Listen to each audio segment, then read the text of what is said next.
Señoras y señores, gracias por continuar con nosotros en Matinal. Hoy es Día Internacional para la Reducción de Desastres. Y vamos a hablar con Carlos Paulino, su director del COE, Juan Sala, director de la Defensa Civil, y el ingeniero Miguel Campuzano, subdirector de la Oficina de Meteorología, que están con nosotros acá.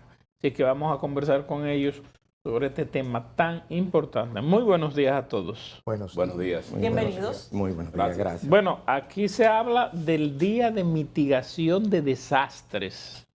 Cuando hablamos de mitigación de desastres, estamos hablando de varios fenómenos naturales, ¿verdad? Entonces, nos gustaría saber, ¿en República Dominicana realmente tenemos una política destinada a la mitigación de desastres? Bueno, gracias por la buena pregunta.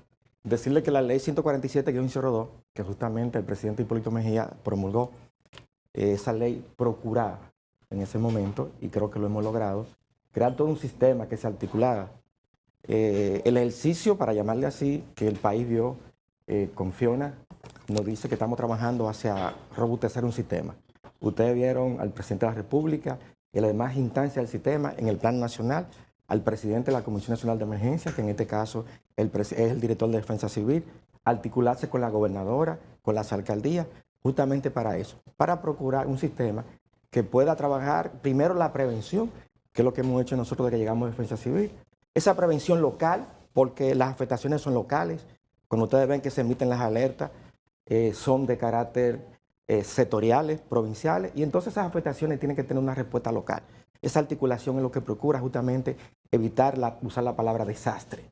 El desastre se produce cuando hay un mal manejo de una situación, de una afectación que pudiera ser por un fenómeno hidrometeorológico o por un sismo. De manera que sí, estamos trabajando. ¿Tiene el país identificadas las áreas o los fenómenos de riesgo que pudieran prevenirse, por ejemplo? Mire, Incendio, terremoto, maremoto, en fin, todo lo que nos Mire, pueda afectar. mire, no quisiera dejar de un poco comentar la pregunta inicial sobre si realmente nosotros como país estamos haciendo reducción de riesgo del desastre. Mire, lo primero es que para nosotros como país desarrollar reducción del riesgo de desastre, tendríamos un poco que ver lo que es la gestión de riesgo de manera integral. Por ejemplo, usted tiene que el marco de Sendai establece 4 prioridades fundamentales. Una es comprensión del riesgo de desastre. Es la primera prioridad. Eso significa que si nosotros no conocemos la magnitud, la severidad y la frecuencia con que se presenta o se manifiestan estos eventos adversos, es casi seguro que nosotros no podamos entonces desarrollar planes de desarrollo articulados y que incluyan esa variable justamente de reducción de riesgo de desastre. Eso por un lado. La segunda prioridad de ese marco de Sendai tiene que ver entonces con fortalecer la gobernanza para desarrollar la capacidad de resiliente a nivel de todo el país. La tercera prioridad tiene que ver con justamente la inversión en gestión de riesgo de desastre para reducir el riesgo. Y la última prioridad tiene que ver justamente entonces, la cuarta prioridad, con la preparación del riesgo de desastre.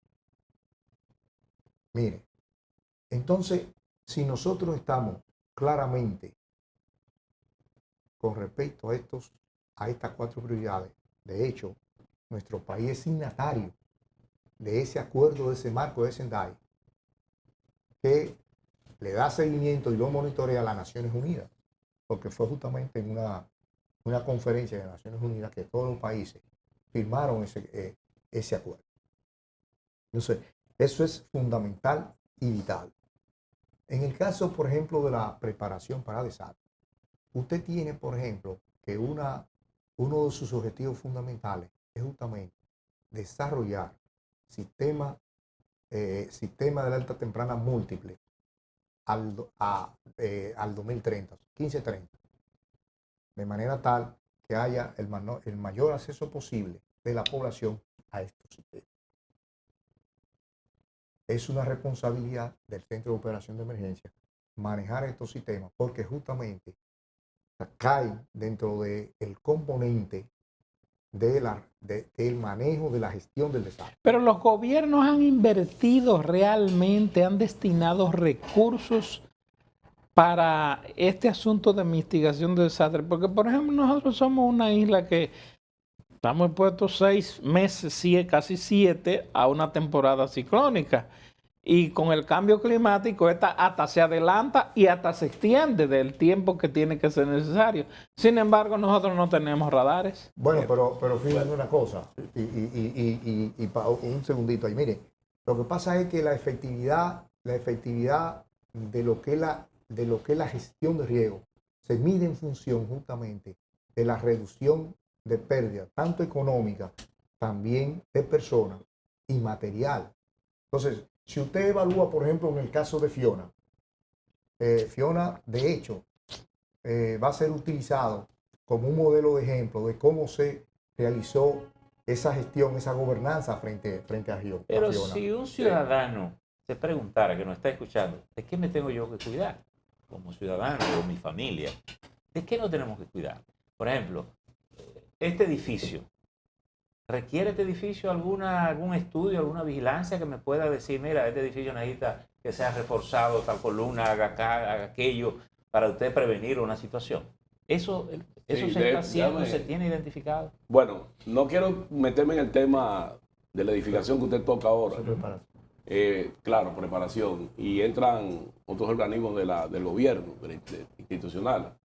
Nosotros del lado de meteorología tenemos otras funciones. Ahora bien, vamos al caso de lo que preguntaba él sobre el radar. Hay un radar ya colocado en Punta Cana, nuevo. Hay personas que dicen que es el viejo reparado. No. Pero lo pusieron a disposición ahora, después que pasó a Fiona. No. Él estaba a prueba. Lo que pasa es que Baisala, vamos a entender esto, porque todo es un proceso.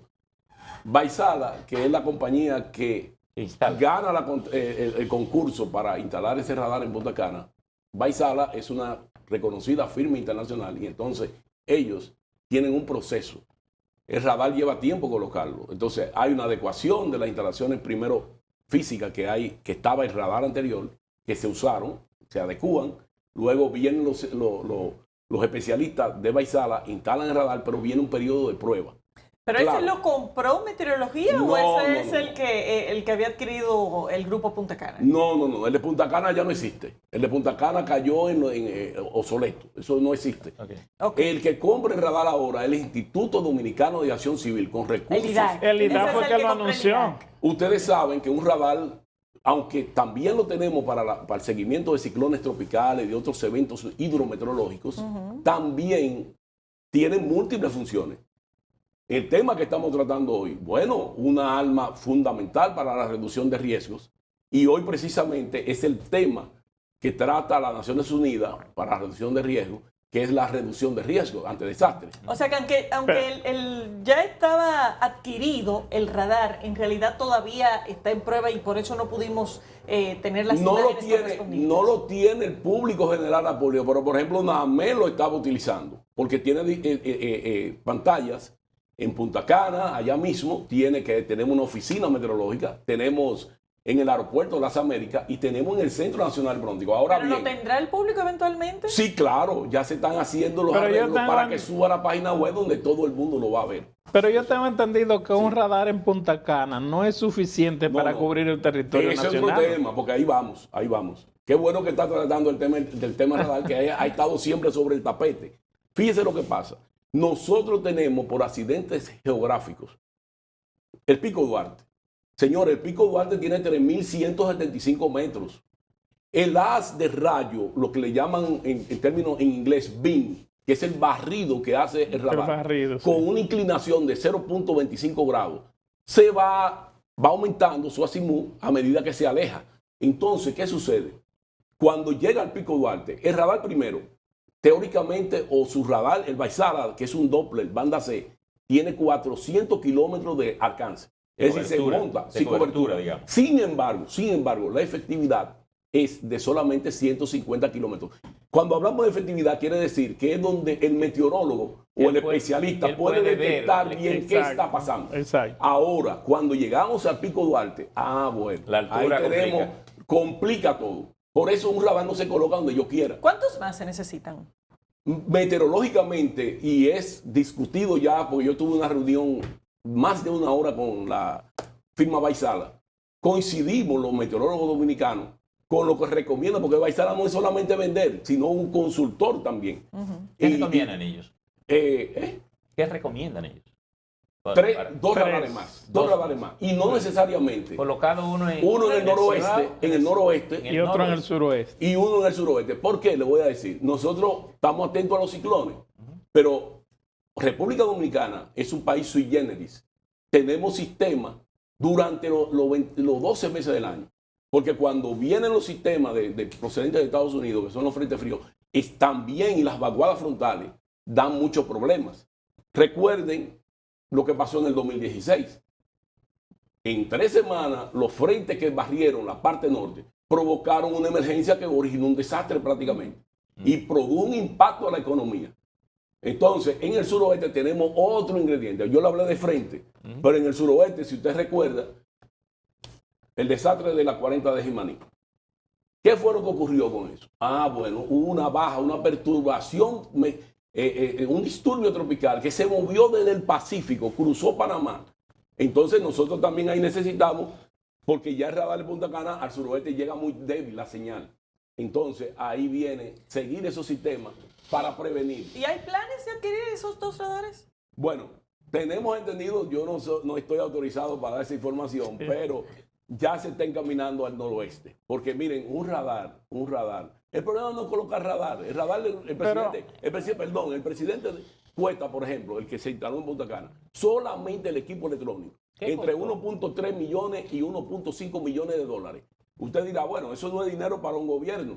Sin embargo, el problema no está ahí. El problema está en el mantenimiento de ese radar. Y en el manejo técnico. No, el manejo técnico no. Eso se capacita. Cuando hay un radar nuevo, se capacita nuevamente al personal. La pregunta es cuánto nos cuesta no tenerlo. Sostenerlo en el tiempo. Y no tenerlo. Entonces, en términos de vida. un numerito clave, un numerito, digamos, práctico. Un 10% del costo total anual tiene que tener, se dañe o no se dañe. ¿Por qué?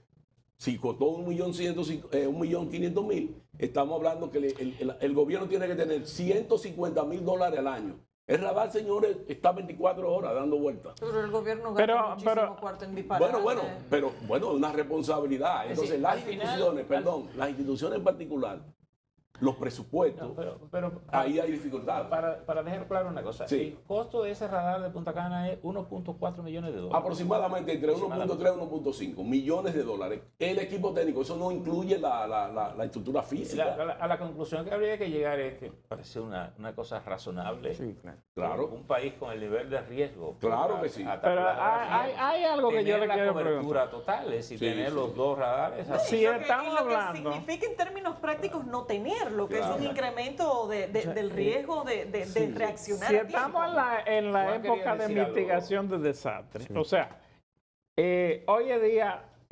Día internacional para la reducción de desastres. Ahora, hoy estamos a 13 de octubre. La temporada ciclónica termina el 30 de noviembre. A menos que el cambio climático no nos la quiera atender hasta diciembre. Con los desarrollos rápidos. Exactamente. Entonces yo digo, ¿y cómo se mitiga desastre? Construyendo viviendas, dando tabla y zinc. Cuando esa misma vivienda que estamos poniendo hoy, mañana nos la puede llevar otra tormenta. Entonces no estamos cumpliendo con lo que se llama mitigación de desastre. Miren, lo primero es que hay que Porque responderle... debía aquí construirse en bloque y cemento en concreto, no en zinc y tabla. El país tiene en proceso una ley, que es la Ley de Desarrollo y Ordenamiento Territorial, que justamente este gobierno ya ha puesto en la mano del Congreso y que está pendiente de más de 15 años. Y esa ley debe regular lo que es el territorio.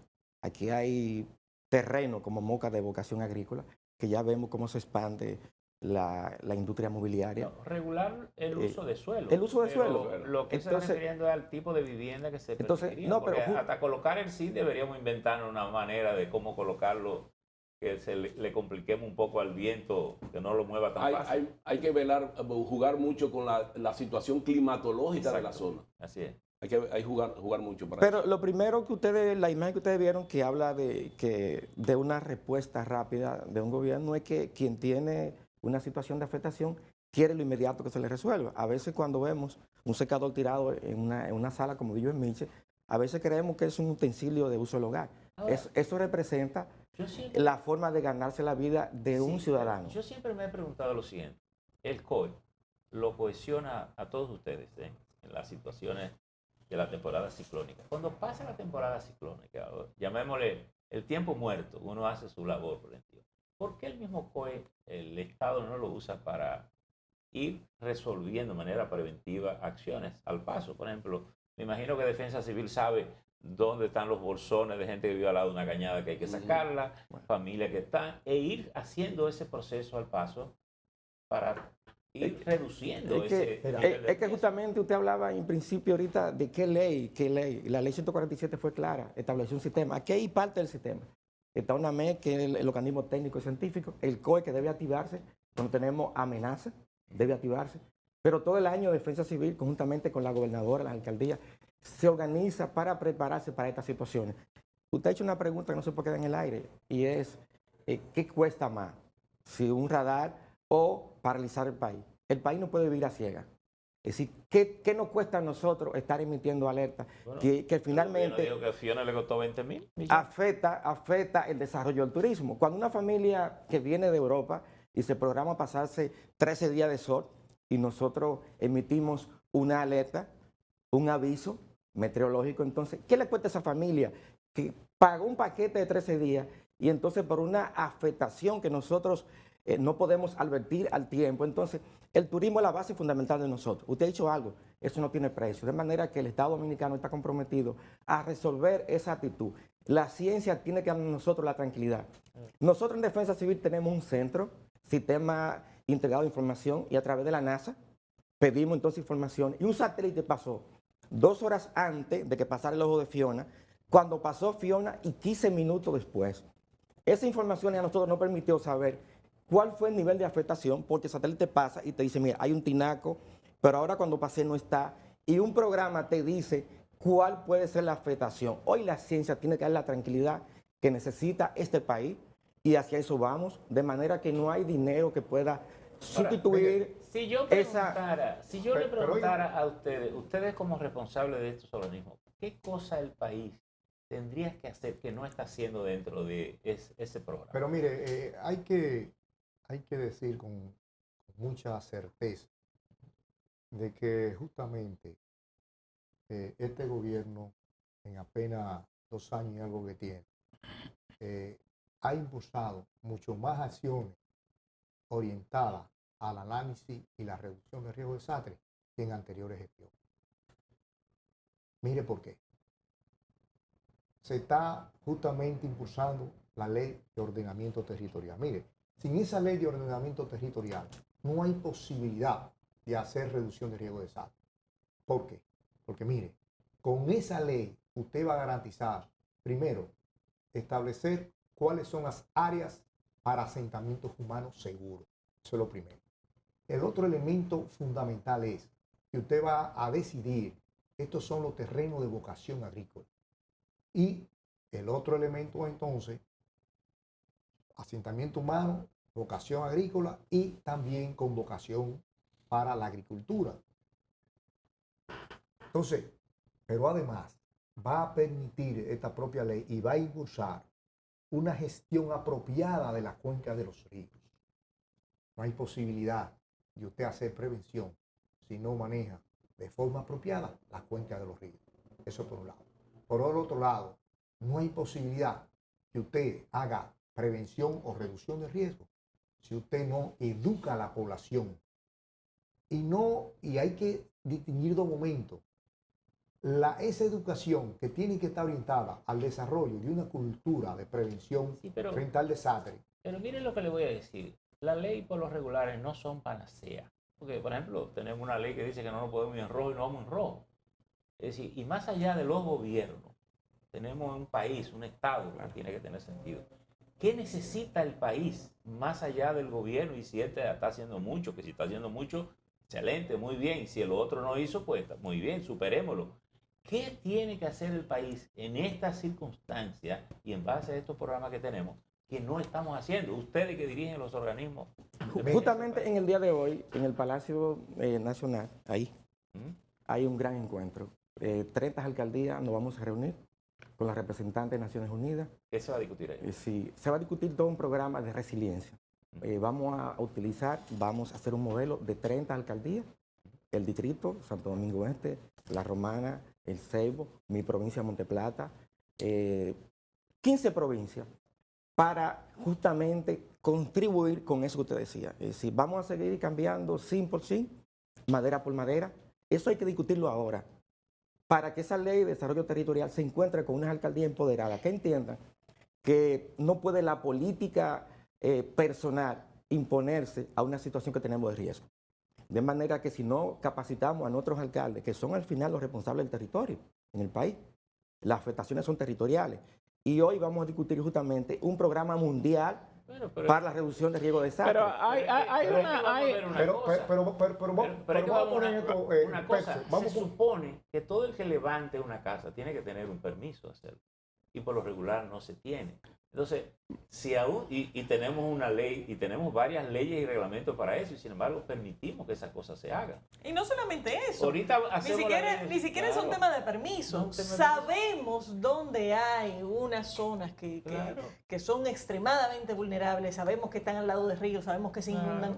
No necesitamos una ley que nos diga, ahí no puede haber un desarrollo de viviendas, pero tampoco logramos responder a trasladar ese tipo de lugares que ustedes mejor nosotros saben cuáles son, porque son los que tienen que lidiar con la realidad de cuando eso sucede. En las leyes se establecen la distancia que hay que tener del Pero pueblo. hay un detalle, por ejemplo, que usted acaba de decir. Por ejemplo, la ley de uso de suelo, la ley territorial de suelo, esa ley no la han pasado el gobierno y no la han pasado los partidos, pero especialmente el gobierno. El gobierno tiene cómo pasarla en el Congreso y no la ha pasado. Y eso anda dando vuelta en el Congreso. En el caso de las cuencas hidrográficas, todas las cuencas hidrográficas dominicanas están sedimentadas, todas, en más de un 40%. Es más, las presas están sedimentadas por la erosión de esa cuenca. Y ni hablar de la cuenca baja, porque la cuenca baja está destruida todita. Entonces, yo digo, ¿cuáles son los hechos que usted señala en ese caso que uno puede mencionar? Bueno, recuérdese que yo le decía que esa ley va a ser clave y fundamental y no puede esperar más tiempo porque es un elemento decisorio para poder desarrollar una efectiva gestión de riesgos, sobre todo. Yo lo que digo es que tenemos demasiado tiempo hablando de esa ley. Bueno, recuérdese también que tiene que haber también un compromiso de toda la sociedad, porque aquí hay algo también que nosotros tenemos que aclarar con mucha propiedad, y es que, por ejemplo, la gestión de riesgo debe ser un compromiso no solamente de las autoridades, sino un compromiso de todos los actores que inciden en las sociedades y de la población en sentido general. Pero mire una cosa. Es que para poder nosotros desarrollar resiliencia, obligatoriamente, que no me dejaron desarrollar ahorita la idea, es justamente esa educación que ha asumido, por ejemplo, el propio Ministerio Educativo del país, a través de una dirección que se creó para la Dirección de Ambiente y Desastre y Gestión de Desastres, que tiene el Ministerio para incorporar todos los temas de manera transversal en cada una de las materias de educación. Porque oigamos una cosa, si hablamos también, por ejemplo, hablamos de los países desarrollados. Pero los países desarrollados, usted ve que hay una cultura, que hay una claridad, que hay una comprensión del riesgo y una percepción adecuada. ¿Pero por qué? Mire. Porque empezaron a nivel inicial con la educación para desarrollar esa cultura, que es lo que hace falta en el país. Entonces vamos a ver lo siguiente, mire. Entonces nosotros vamos hacia allá, hacia ese estadio que debemos ir. Y hacia allá estamos apuntando. El propio presidente nos presentó al ingeniero director de la Oficina de Salud y anunció que las escuelas públicas estaban siendo supervisadas porque había muchas que tenían problemas de construcción. Sí. Ujú. Y posterior a eso, entonces el ingeniero se quejó porque no le daban los recursos, que no podía hacer nada. Pero ocurre que los otros días el gobierno estaba diciendo que no había oficio para 4.000 millones de pesos en educación. Y el ministro de Hacienda llegó a decir que esos 4.000 iban a dedicar y que para planes sociales. Es decir, que si lo dedicamos a planes sociales, lo que íbamos a hacer es que le íbamos a dar a la gente. Entonces, porque lo que quiero identificar, cuando hago la pregunta es, porque son acciones lo que el país tiene que hacer. Por ejemplo, si sacamos la gente de los ríos, si sacamos y si impedimos que la gente construya con zinc, o le decimos a la gente, mire, para usted colocar el zinc ahí, hay una manera, que es esta. Y si usted no lo hace de esa manera, no puede colocar, porque está colocando un riesgo ahí. ¿Está haciendo el país eso? ¿Estamos revisando que un techo no le caiga a los niños en horas de clase en caso de un terremoto? Pero hay que ser justo, que estamos en la prensa y hay que ser honesto. El país del 2011 tiene un plan engavetado, que es el Plan Nacional Integrado de Revisión de Riesgos. Exacto. Y eso implica que aquí se ha modificado el país. En los últimos 30 años, nuestra población, que era netamente rural, hoy es urbana. Y esa urbe entonces ha implicado riesgos. Personas que viven a los de Cañada, ríos. Y nos hemos encontrado con una situación muy difícil en términos de ordenamiento territorial. Nosotros hemos estado educando a través de la escuela que tiene defensa civil. Y en lo que va de año hemos capacitado a más de 7.000 personas. Justamente el Ministerio de Educación capacitamos a 96 directores regionales justamente en el tema de gestión de riesgos.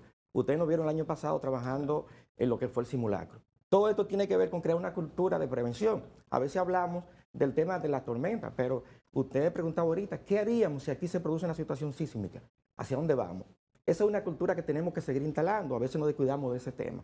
Son muchas las vulnerabilidades. Es un país en desarrollo y que a veces estas afectaciones pudieran retrocedernos a 4 o 5 años si no nos preparamos. De manera que una preparación, y para eso la ciencia es el mejor aliado de la gestión de riesgo, el conocimiento del riesgo. Claro. Tenemos en ese sentido un gran compromiso que es revertir esa cultura de seguir sin revisar lo que hacemos. Las escuelas se ha anunciado que se están revisando, hay todo un plan de revisión y hay una institución que se dedica a eso. Ahora, conjuntamente con eso está el ciudadano. Y nosotros en Defensa Civil nos pasamos todo el año, es decir, no simplemente aparecemos cuando hay afectaciones del punto de vista meteorológico. Hay que crear toda una cultura, por fin, que el ciudadano pueda entender el riesgo. Nosotros decimos, bueno, pero no se calculan los microaccidentes. Solamente vemos cuando hay un desastre. Pero esos microaccidentes a veces son el resultado de la no comprensión del riesgo. La cantidad, por ejemplo, de estaciones de combustible que se han construido en los últimos 15 años pudieran poner en riesgo a la población. Y eso hay que medirlo. Nosotros hace 3 meses dimos un curso a algunas de las marcas de estaciones de combustible sobre seguridad con expertos internacionales. O sea, Defensa Civil y las demás instituciones nos pasamos todo el año capacitando. Lo que sucede es que ese tipo de cosas no se ven, simplemente vemos cuando hay afectaciones que pueden llamar Señores, la atención. Sí. Se nos acabó el tiempo, lamentablemente. Un comentario breve. 30 segundos. Sí, con el respecto al tema de educación, que para meteorología es la clave. Nosotros nos pasamos, tenemos todo un programa con escuelas, personalmente nos visitan escuelas. Recientemente, con el Fondo Especial para el Desarrollo Agropecuario, tenemos un trabajo conjunto, porque estamos hablando de estos sectores, pero también ahí está la agricultura. Y entonces se está haciendo un trabajo conjunto de capacitación a esos tomadores de decisiones en el sector agrícola. Es decir, la clave para los meteorólogos es la educación. Si no hay educación... Señor Campuzano, muchas gracias. Sí. Señor Paulino y señor Salas también. Muchas gracias. El tiempo de televisión es inclemente. Gracias a ustedes. No se puede. Gracias, pero esta intervención es parte de la educación. Un día como hoy permitir que nosotros seamos parte, ya que no tenemos afectaciones y solo aparecemos los titulares cuando hay problemas. Así que muchas gracias a ustedes. Pero fundamentalmente, óigame, los tratadistas de la educación establecen con mucha claridad que la educación informal, cursos, talleres y eso, pueden ayudar. Ahora, si usted quiere desarrollar enseñanza y aprendizaje, conocimiento puro, entonces usted tiene que, así como los niños ven matemáticas 3 y 4 veces a la semana y se examinan de ella y hacen tareas, asimismo en la educación formal, en la educación superior y en los institutos especializados, también tienen obligatoriamente que incorporar. Señores, muchas gracias. Muchas gracias. Le voy a hacer un comentario. Tiene. Un comentario de la resiliencia. Señores, en Centroamérica hay indígenas viviendo que pernotan cerca de los ríos, pero ellos han desarrollado capacidades propias para ellos protegerse de la inclemencia del tiempo. Entonces, es la clave. El crecimiento poblacional no lo vamos a detener por más que podamos. Aunque no hay servicio de agua, el comunitario va a buscar cerca de los ríos. Ahora ellos tienen que aprender qué le ocurre a ese río cuando hay lluvias, en qué momento tienen que evacuar. Señores, Jóvenes, gracias por ya haber no estado tenemos más con tiempo. nosotros a propósito del Día Internacional de Reducción de Desastres. Y no hablamos casi de la Así alerta es. temprana. Será para la Gracias, próxima. bueno. Gracias, jóvenes. Que la alerta temprana es Gracias por la sintonía. el tema central Será de hasta la la reducción. próxima. Muy poco, sí, muy poco tiempo. Sí, el tema central de la reducción.